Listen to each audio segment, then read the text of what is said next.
हजुरलाई स्वागत छ मेरो YouTube च्यानलमा। आज म घिरौलाको तरकारीको रेसिपी लिएर आएको छु। ल सुरु गर्छु है त यो रेसिपी बनाउनको लागि। हेर्नुस् त मैले यो घिरौला टिपेर ल्याएको छु।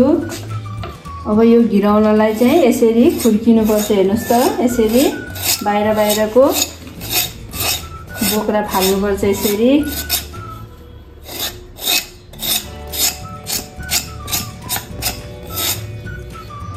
हेर्नुस् त यो घिरौला मैले तासिसकेँ बोक्रा। अब म यसलाई यसरी मसिनो गरेर काट्छु है त।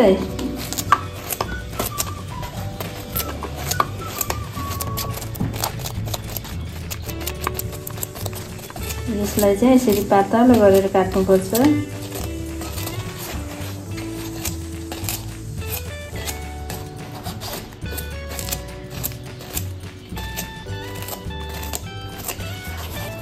हेर्नुस् त साथीहरु, मैले यो घिरौला पकाउनको लागि चाहिँ घिरौला काटेँ, थोरै आलु काटेको छु, प्याज काटेको छु, टमाटर काटेको छु, अनि यो अदुवा र लसुनको पेस्ट लिएको छु, यो जिरा लिएको छु, अनि 2टा खुर्सानी लिएको छु। अब म यो घिरौलालाई चाहिँ मिठो बनाएर पकाउँछु है त।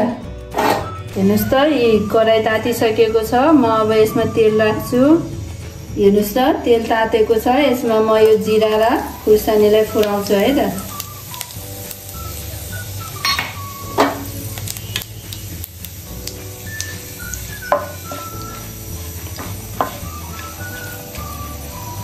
जिरा र खुर्सानी रातो रातो भएको छ। अब म यसमा प्याज राख्छु।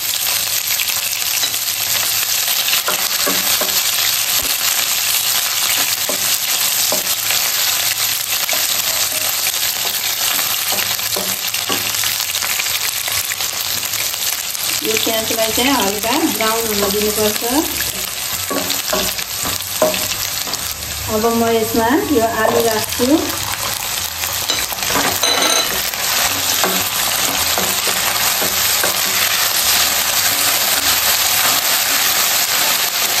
हेर्नुस् त यो आलुलाई चाहिँ म एकैछिन ढाकेर पकाउँछु है त।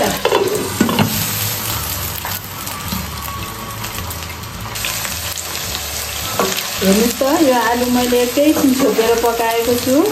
अब म यसमा घिरौला हाल्छु है त।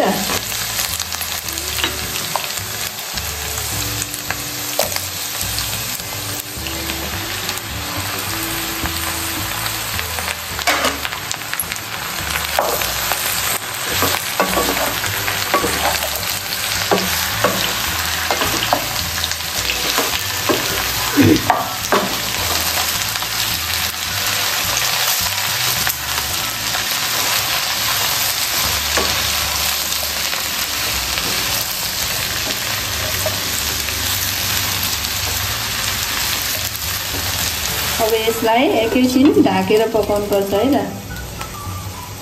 हेर्नुस् त साथीहरु, अब म यो बिर्को झिक्छु।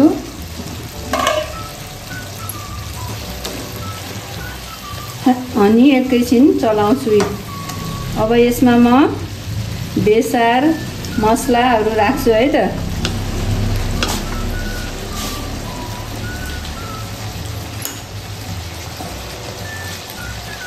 सुरुमा म बेसार राख्छु।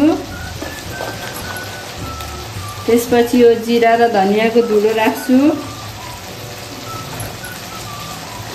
त्यसपछि म यो लसुन र अदुवाको पेस्ट राख्छु।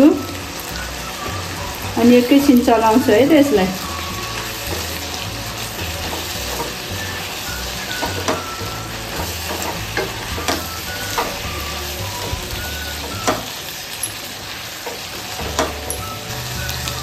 अब म यसमा कश्मिरी मिर्च राख्छु थोरै। अनि म नुन राख्छु। सबै मसलाहरू मैले राखिसकेँ। अब यसलाई म एकैछिन पकाउँछु है त यो घिरौलालाई।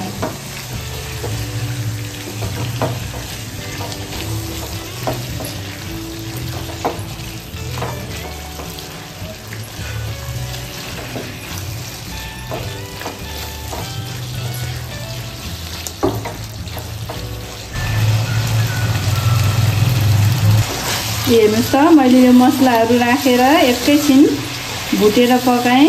अब म यसमा काटेर राखेको टमाटर राख्छु है त।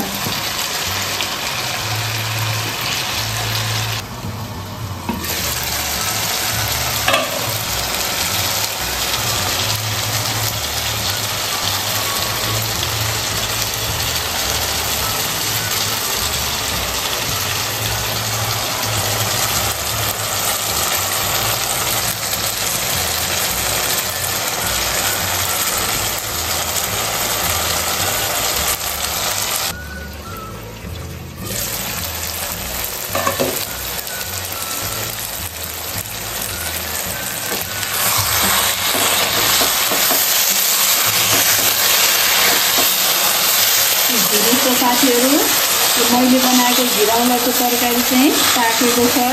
हेर्दैमा खाउँ लाग्दो जस्तो बनेको छ। हजुरहरू पनि यस्तै घिरौलाको तरकारी बनाएर खानुहोला।